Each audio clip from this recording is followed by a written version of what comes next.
Union busting. Unionism or the formation of a group of workers in an industry bound together with the common goals of protecting the rights of the members of the workforce is a basic right enshrined in the Philippine Constitution and the Constitution of many democratic countries around the world. Managers and senior executives of tourism and hospitality are exempted or not allowed to form unions. So, ang union busting refers to activities undertaken by employers, their proxies and government to prevent workers from freely organizing, joining, and maintaining trade unions. A wide range of activities may be adopted by employers to hinder the functioning of unions. So, an example sa union busting is Ricardo is a kitchen steward who has witnessed many abuses by managers on a number of employees in his hotel. With his innate leadership and deep concern of colleagues, he now intends to form a labor union together with other like-minded employees. After management has learned of his plan, he was summoned by the HR managers and was reprimanded and warned that he may face disciplinary action.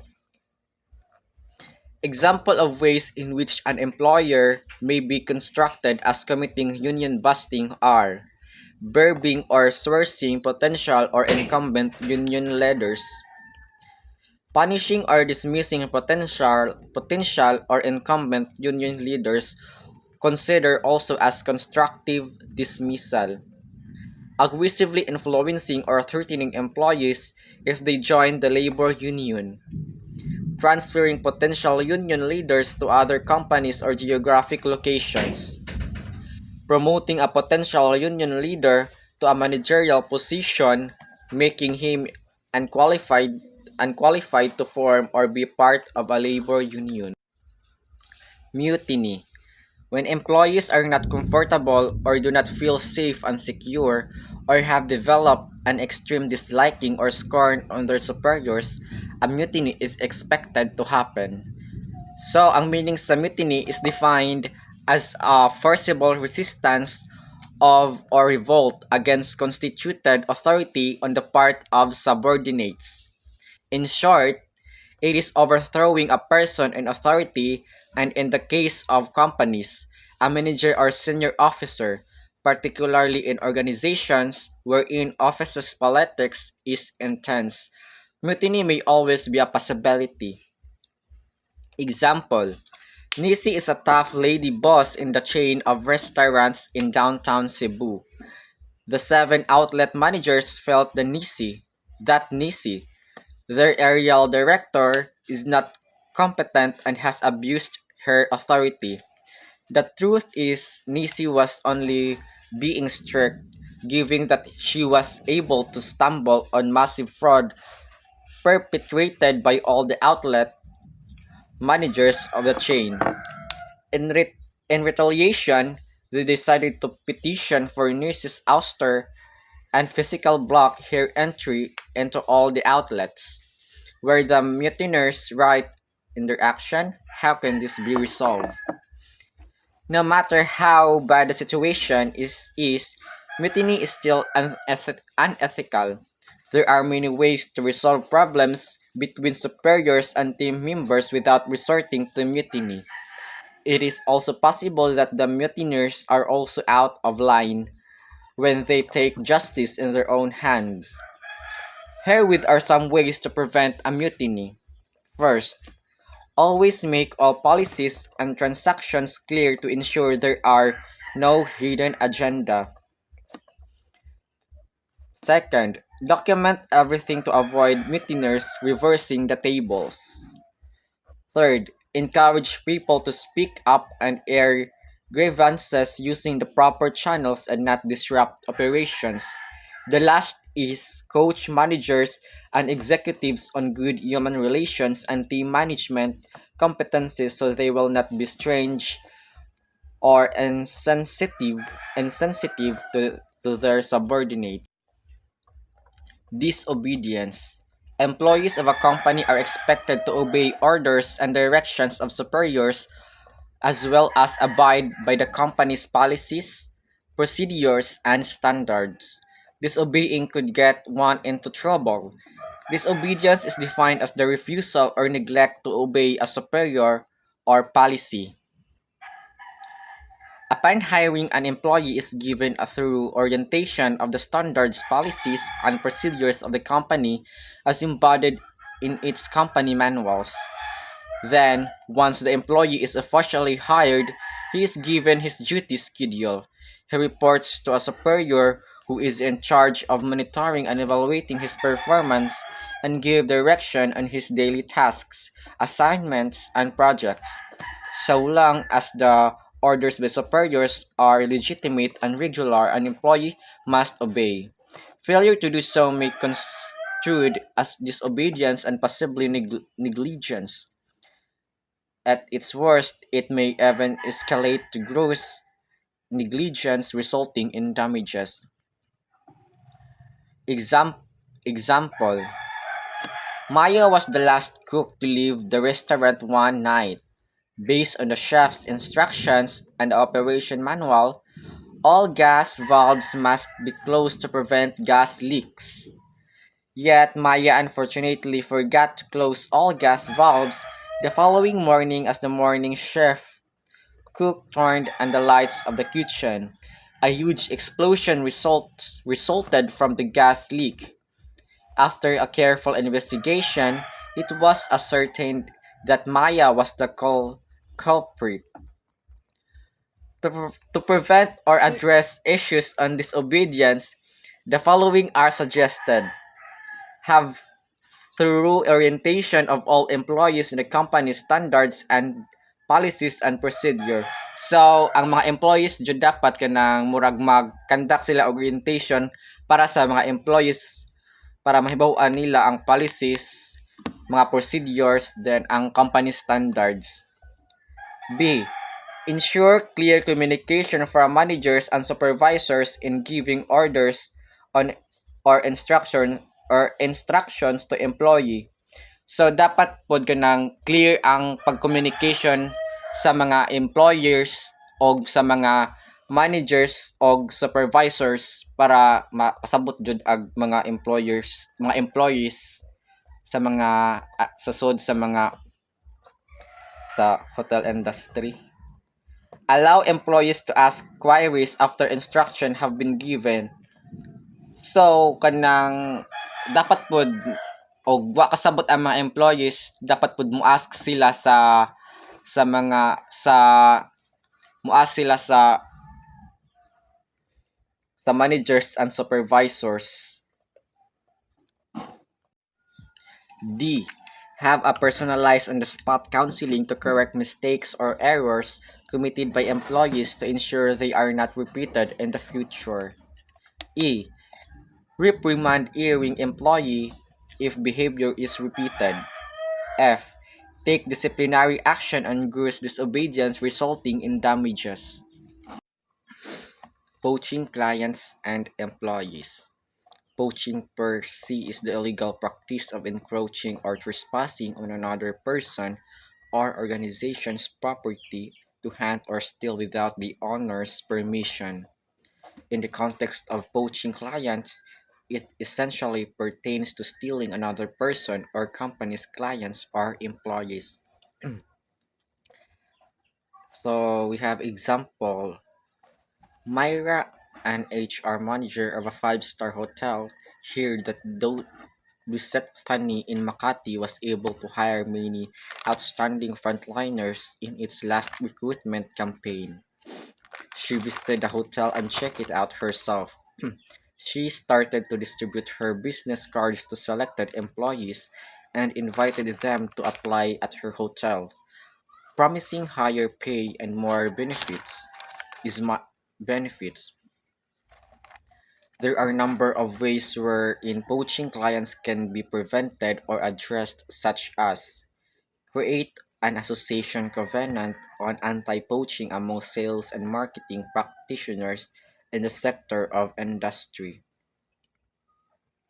have an effective and client feedback mechanism, address known issues to clients to satisfy them and breed loyalty, train managers and frontliners well on handling customer complaints and customers recovery strategies.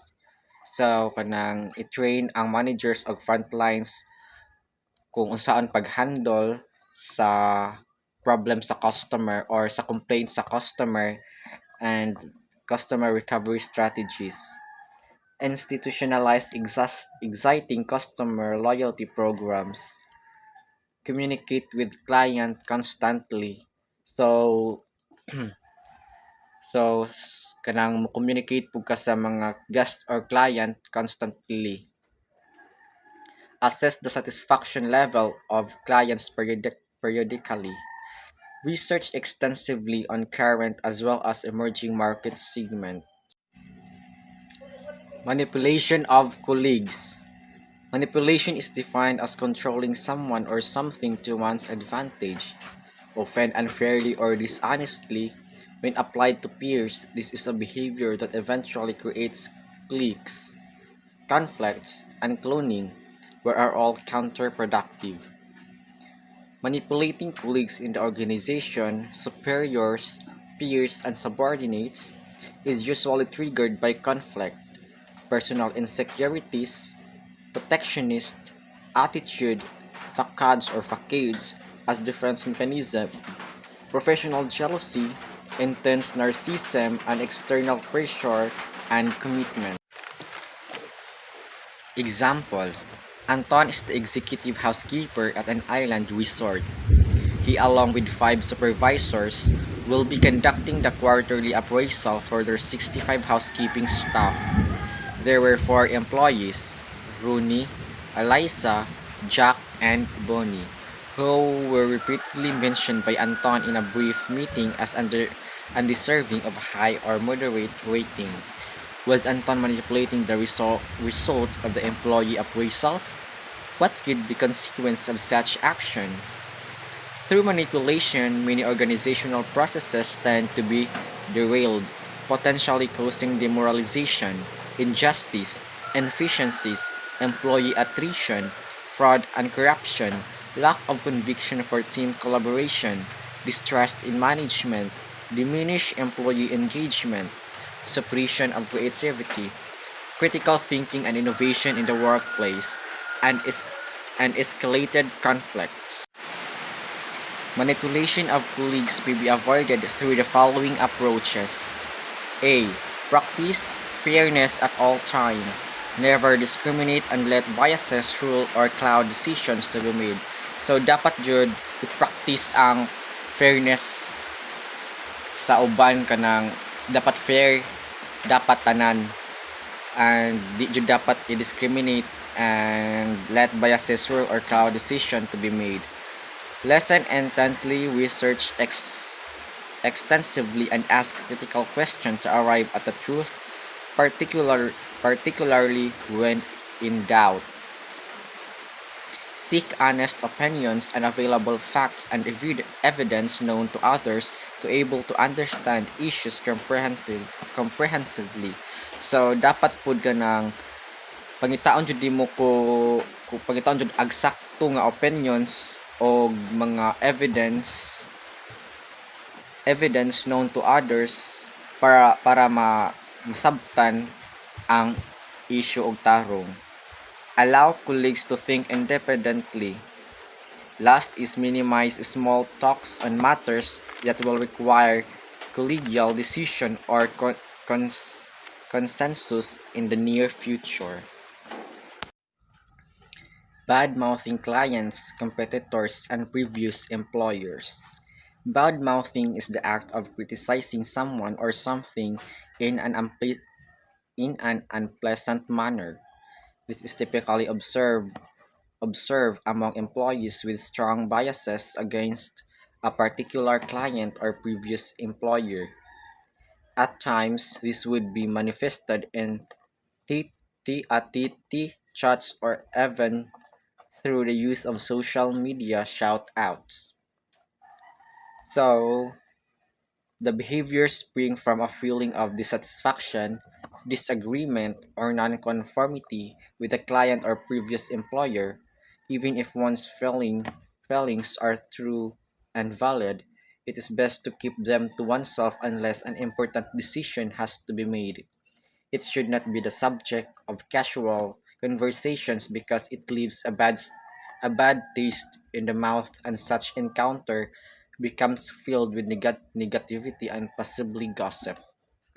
Example: here, here is a verbatim excerpt of Mylene's interview with the HR manager of an airline company. Manager: why did you leave your last job? Mylene: oh, I had an abusive boss and the policies were unfair. The working environment there was so chaotic and disorganized. Dirty politics. Organizations provide a power base for individuals. From a purely economic standpoint, organizations exist to create a surplus of income over costs by meeting needs in the marketplace. However, organizations are also political structures that provide opportunities for people to develop careers and therefore provide platforms for the expression of individual interests and motives. The development of careers, particularly at high managerial and professional levels, depends on accumulation of power as the vehicle for transforming individual interests into activities that influence other people. Example: Risty is a cost controller of a catering company whose reports are often challenged by Miles, his assistant and nephew of the F&B director. Miles and the reservation staff met with an engager to secure the requirements of the client. Miles forwarded to Risty a lot of inaccurate information, which caused him to come up with highly erroneous costing and pricing of the event. As a result, the engagement yielded lower profits. This led to Risty's reprimand from the F&B director. Is this fair? How can this be prevented?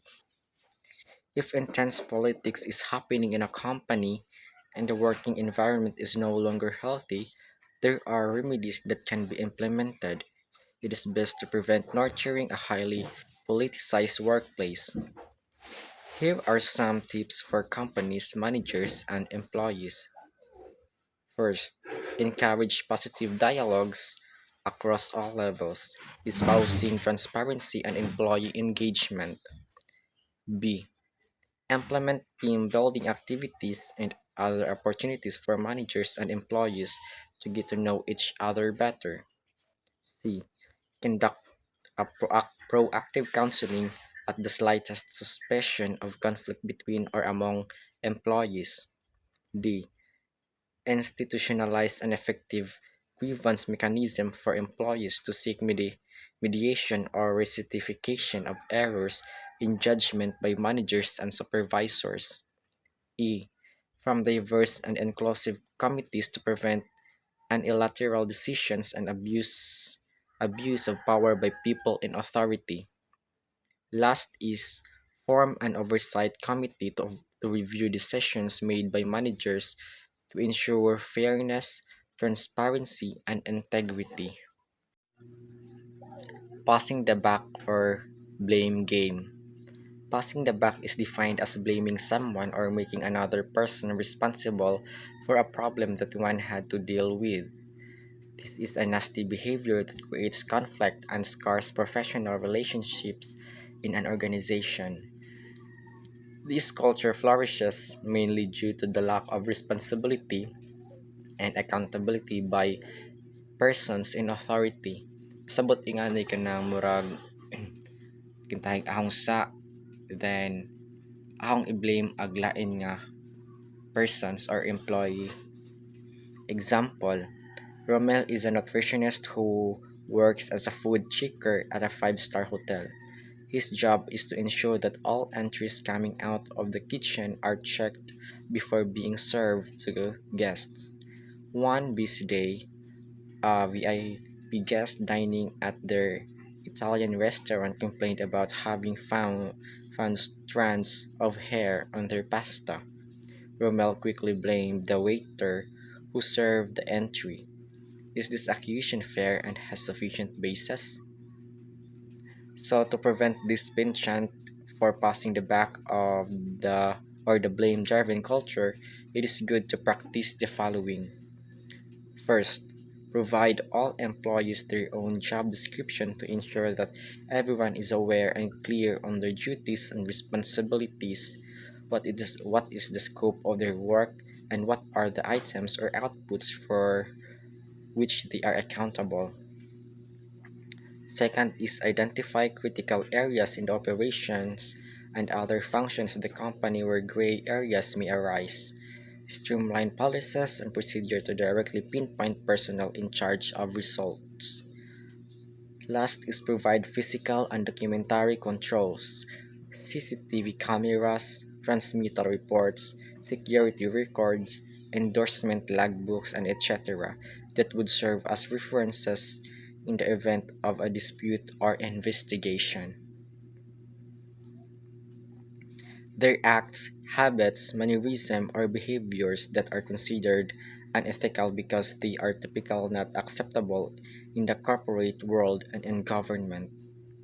Examples are the use of profane, vulgar, rude, and disrespectful language, mediocri- mediocrity, complacency, and lethargy, alcoholism, assault on colleagues, gambling, tardiness, absenteeism, malingering, gross negligence, extortion, bullying, moonlighting, blackmailing, unsanitary practices, poor hygiene, unprofessional grooming, sabotage, arson, physical injury, vandalism, and compliance with company rules and policies, environmental degradation, and discrimination against minorities.